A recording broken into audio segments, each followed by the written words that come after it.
Welcome to another Game Nexus video. Today we're going to be looking at Fighting Street for the PC Engine. This is actually the Japanese console version of Street Fighter, which was released on the PC Engine on December 4th, 1988, and was released in 1989 on our good little friend, the Turbo Grafx here.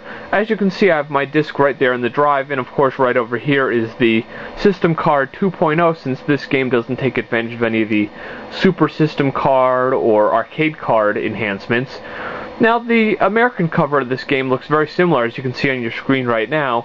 Basically, the only real difference between the American and Japanese covers is the Japanese one has Ryu up at the front with all the scenery in the back, and then it has a circle around him, whereas the one you're seeing on your screen right now just has Ryu, the scenery, and no circle. It just continues on until the outside. So, let's get right into this. All we have to do is just close our system here, turn it on, and then right away you get your System Card 2.0 startup screen, and then we just get going. Okay, then what we do here is we just press the run button, of course, and you notice it says Turbo Grafx CD as opposed to PC Engine CD or Super System cards. As I explained, this game doesn't actually take advantage of any of the added RAM that those offer. And the weirdest thing about this screen is it just begs for some sound. There's no sound on that screen at all, not even on the title screen. I'm thinking to myself, shouldn't there at least be a little bit of music or something? And then, of course, just one player. And one thing you're going to notice right away, all the background audio is fully remixed. The music is a remixed Red Book audio, so it's going to sound a lot better, because that's the one main advantage of the CD. Of course, you're going to see a little bit of the disadvantage of having a CD, which is the load times. They're not really all that bad. It's a little bit of load time, but it's not like you're waiting an eternity for your game to load. Now, personally, when I played this game for the first time as compared to the arcade version, I definitely have to say, I think the graphics actually do look a little bit better, in my opinion. The characters appear to be a bit bigger as well. Might just be me though, but they look a bit bigger. And for the life of me, I know how I mentioned on the arcade version I couldn't pull off any of the special moves at all.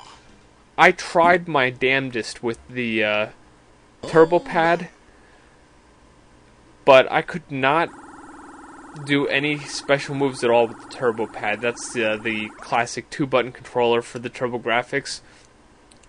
Couldn't do a single special move on that. One of the most interesting things about the game on the Turbo Grafx is, even in Japan, the PC Engine version, which is what we're actually looking at here, but really there isn't really much difference, but the really weird thing is, since both controllers in Japan and America only had 2 buttons, this is before they rolled out the Avenue 6 pad or even the Avenue 3 pad on the PC Engine. The way that they did your quick punch, your hard punch, your fierce punch and everything is, instead of having like start and select or something like that assigned to the buttons like I've seen on the 3DO version of Super Street Fighter 2, is what they did is the 2 buttons in the middle actually get assigned commands. But in this game, in order to do a harder punch, you just hold the button longer, like a couple seconds longer, and you'll do a hard punch, you'll do a fierce punch. And that's one of the most surprising things in the world. I actually beat this guy, and it didn't really take me all that long. But as I was saying, to do a harder punch or a harder kick, you just hold the button, and then you do that punch or kick, which is one of the weirdest things I've ever seen. It doesn't seem like... It seems like it's really kind of hard to figure out how long you have to hold it to get a certain punch or kick. It's pretty easy to get a quick punch or a fierce punch, but getting the one in the middle kinda is a little bit hard. You kind of really have to work at it and figure out what the actual time you have to hold it is. Here's our good ninja friend again. And you'll notice again right there when he was jumping, the same thing I'd mentioned in the arcade version, that kind of more or less float jump. It doesn't even look like he's actually jumping. Now that's one of the coolest things I just noticed in this version. I'm not sure if it happened in the arcade version, but when you punch his ninja stars, they dink off of your hand. It's like Ryu has a magical metal hand or something. And here's me desperately trying to kick him. One thing I definitely have to say about the Turbo Pad is, one of the worst things on it is the D-pad. If you're trying to play a fighting game or anything like that with the D-pad on a Turbo Pad, I really never complain much about D-pads, but the Turbo Pad's D-pad was definitely not made for fighting games.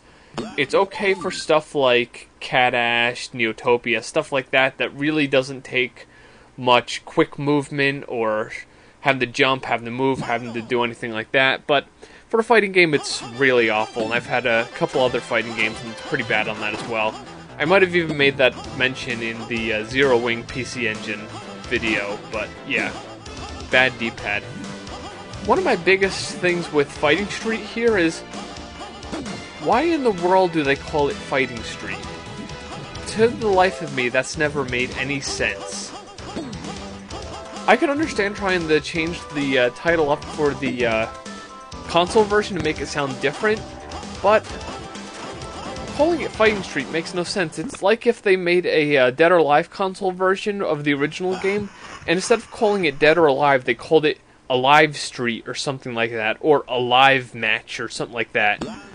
Nobody would ever be able to latch onto what you're actually selling them. It's kind of like saying, okay, here's Virtua Fighter 5, but we're going to call it, let's just randomly call it Fighting Game Mania or something like that. So yeah, really, the name of this game was really out in left field. But you're looking at, as I was mentioning in the beginning of the video, I think the graphics do look a bit better than they did in the arcade. They're still not the best. The combat is still very twitch-based. It felt a little bit better in the Turbo Grafx. I'm honestly not sure why, but it feels a little bit more fluid.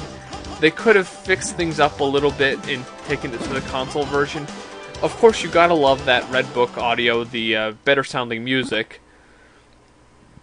But of course, Geki here just totally killed me. And of course, just like in the arcade version, it says, enemy won the fight over Ryu. And then this is the best part. Coming up in just a minute here.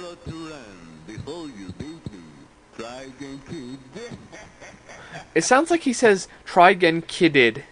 Now I'm just going to show you real quick, Birdie here.